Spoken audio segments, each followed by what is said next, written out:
Olá, eu sou o Bruno e hoje você vai começar a embarcar comigo numa jornada investigativa a respeito da realidade última das coisas.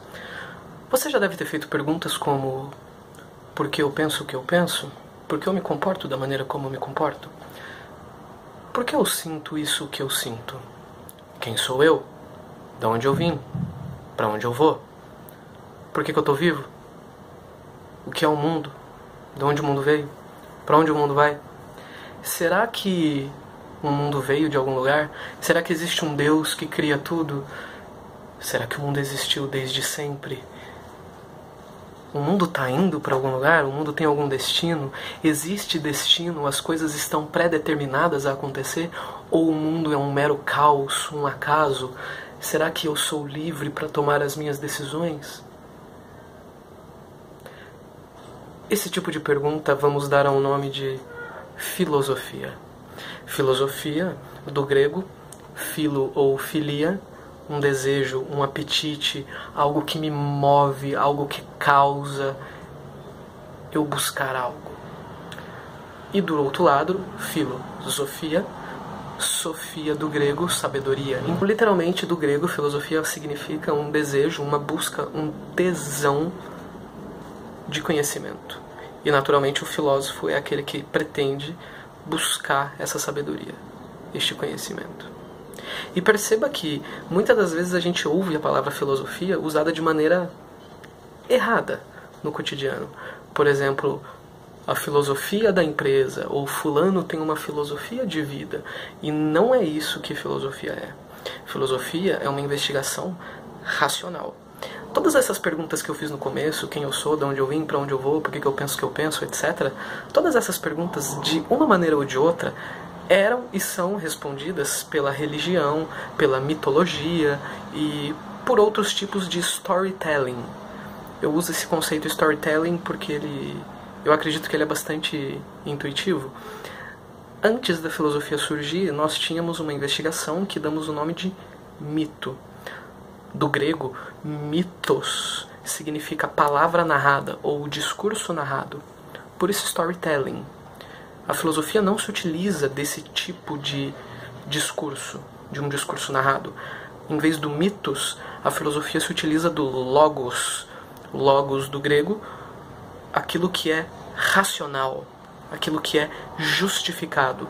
Então, mitos, discurso narrado, logos, discurso justificado. Logos vai dar origem à nossa palavra lógica e a tantas palavras como sociologia, biologia, psicologia e etc. Então a filosofia vai surgir na Grécia Antiga, cerca de 500 anos antes de Cristo.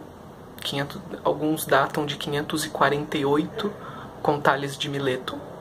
E não que outros povos não pensavam acerca da realidade das coisas e tentavam responder os mistérios do mundo. É que os gregos arrumaram uma maneira muito distinta e peculiar de fazer isso, que é usando a lógica. Pois bem, a filosofia, de um modo geral, a gente consegue dividir ela em 3 grandes ramos. O primeiro ramo, vamos dar o nome de metafísica. Do grego, meta, para além, físico, esse mundo natural, sensível. A palavra physis, do grego, significa natureza. Daí que a ciência chamada física estuda fenômenos naturais. A metafísica, portanto, é uma investigação filosófica que está para além do mundo físico. É uma discussão puramente abstrata. O que a metafísica se pergunta? Se pergunta sobre a realidade última da natureza das coisas. Como assim, Bruno? Por exemplo, o que é o mundo? Do que as coisas são feitas? Por que as coisas são assim?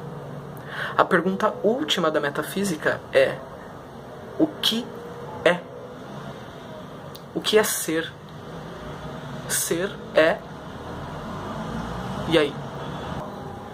A pergunta última da metafísica seria tentar investigar quais são as causas últimas ou as causas primeiras do que é existir, do que é ser, do que é. Então é fazer a pergunta o que é. Um segundo grande ramo da filosofia nós damos o nome de epistemologia.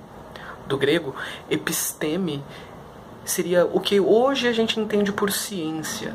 Episteme é uma palavra grega que pode significar algo como conhecimento correto. Então, epistemologia, logos, lógica, é o estudo do conhecimento correto. A epistemologia vai lidar com um problema que é o seguinte: quais são as condições para que aquilo que eu conheça seja uma verdade de fato? Então, perguntas como: o que é verdade? Será que existe verdade? Será que a verdade é absoluta? Será que a verdade é relativa? Será que existem verdades? A verdade é plural? Será que a verdade vem de um exercício racional? Será que a verdade depende de uma experiência física? Será que eu nunca posso ter acesso à verdade? Seríamos céticos? Seria impossível conhecer? Será que eu sou capaz de entender aquilo que é real? Será que eu tenho acesso ao mundo real? Será que aquilo que eu vejo corresponde à realidade daquilo que eu estou vendo? Ou será que eu tenho acesso apenas a um mero fenômeno e eu nunca terei acesso à realidade de fato? A pergunta última da epistemologia seria o seguinte: quais são as condições para que aquilo que eu conheça seja realmente conhecimento? Ou seja, é a pergunta: o que é conhecer? Não é? Um terceiro grande ramo da filosofia nós vamos dar ao nome de teoria do valor. Teoria do valor porque, primeiro, ela vai lidar com uma vida mais prática, e segundo, porque nós atribuímos valores a essa vida prática. Então, nesse ramo da teoria do valor se encaixa a filosofia ética. O que é ética quando a gente olha lá para os políticos, os deputados, os senadores? Mais ética no Senado, isso é antiético, isso não sei o quê. O que é ética? Ética é uma investigação racional acerca do comportamento humano. Então a ética vai lidar com o binômio bem e mal. Como que é possível dizer que fazer tal coisa é bem, fazer tal coisa é mal? Da onde vem o bem e o mal? Será que eles são absolutos? Será que eles são relativos? Será que existe um Deus que determina o que é o certo e o errado a ser feito? Será que somos nós quem decidimos o que é o certo e o errado? A pergunta última da ética seria a pergunta de como eu devo viver. Ou seja, qual é a vida que vale a pena ser vivida? Como eu devo viver? Um outro ramo da teoria do valor seria a estética. A estética, diferente da ética, não lida com o bem e o mal. A estética lida com o belo e o feio. Então, a palavra estética do grego esthesis ou aesthetic seria algo como sensação. Tanto que o antônimo de estética do grego anestesis ou anesthetic dá origem à nossa palavra anestesia, falta de sensação. Então, lidando com o belo e o feio numa perspectiva de sensações, a estética vai ser aquele ramo da filosofia que se preocupa com situações tais como: por que eu me emociono diante de um beijo de novela, diante de uma ópera? Por que quando eu ouço uma música eu fico arrepiado?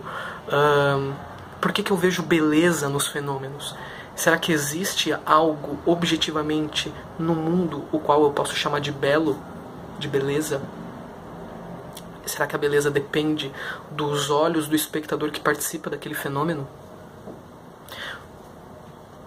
Uma terceira ramificação da teoria do valor, eu posso dar um nome de política.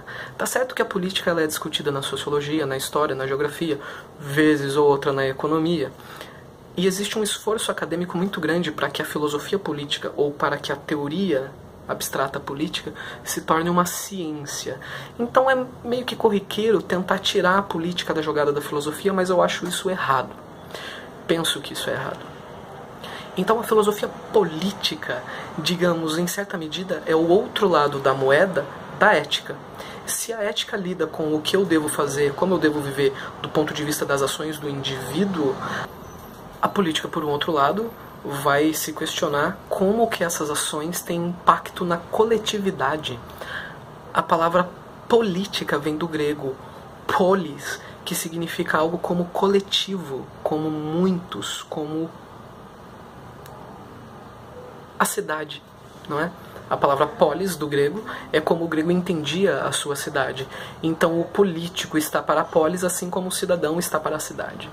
Não é? Uma discussão política é uma discussão acerca do Estado, da organização coletiva. É uma discussão acerca do que é justiça. É uma discussão acerca de como devemos viver juntos, em coletivo. Então perguntas do tipo: qual é a melhor forma de governo? Da onde veio o Estado? Será que nós vivemos em coletividade por natureza? Ou será que a política é uma invenção humana? Será que existem maneiras melhores de viver em coletividade? O que podemos fazer para melhorar o convívio com outros seres humanos em coletivo? Então nós temos essas 3 separações grandes da filosofia, que são áreas da investigação filosófica, que vamos investigar acerca da natureza última das coisas, acerca da possibilidade de conhecimento, de como funciona a nossa cabeça, de como funciona a nossa mente, será que nós temos mente, será que existe alma, e vamos lidar com aspectos práticos da vida, o bem e o mal, o belo e o feio, o justo e o injusto. Só que para fazer tudo isso, os filósofos usam mão de algo que nós chamamos de lógica. A lógica é a caixinha de ferramentas do filósofo. É aquilo que garante que estejamos pensando de maneira correta. A lógica em si não tem um objeto de estudo. A lógica é a linguagem que o filósofo se utiliza.